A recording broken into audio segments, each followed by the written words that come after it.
Hello and welcome to the very first historical biography video. And today, for our very first historical biography, we're going to talk about Vitka Kempner, who is known as the Jewish Avenger. We'll get into why she's called that in a moment. Vitka was born in Poland in 1920 and ended up dying in 2012 at her home in Israel. She was a Polish Jew who served in the United Partisans organization and was a founder of the Avengers, and after the war she became a clinical psychologist in Israel. As a member of the United Partisan organization, otherwise known as the FPO, Kempner and her fellow saboteurs would attempt to weaken or slow down the Nazis. So basically, they were everyday, ordinary citizens who would attempt to slow down the Nazi war machine. She was responsible for blowing up a Nazi train line with a bomb she made herself, so she learned a lot of skills, obviously, in this organization, and she used them to slow down the Nazis by attacking their supply lines. She also helped the organization smuggle weapons through the sewers. So in the city that she was living in, they ran a smuggling operation through the sewer system to help their organization grow and fight back.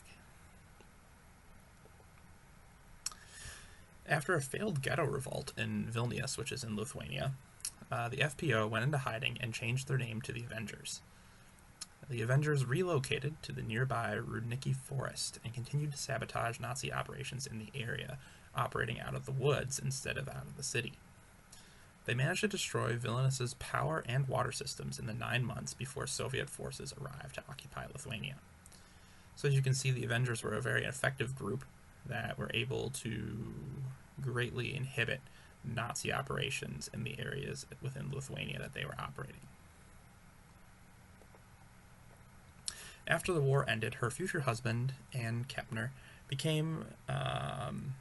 began helping European Jews evacuate to British Palestine, which would later become Israel.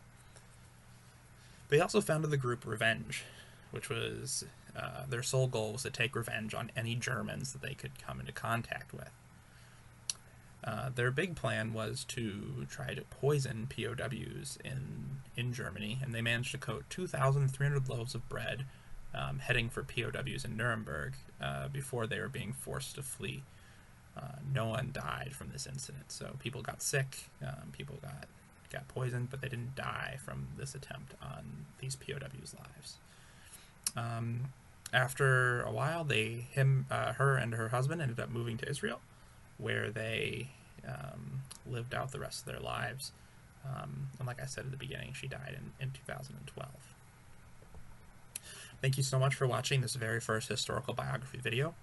And I'll be planning on doing many more in the coming future. I hope you're as excited as I am to learn about interesting people throughout history, and I'll see you soon. Thanks for watching.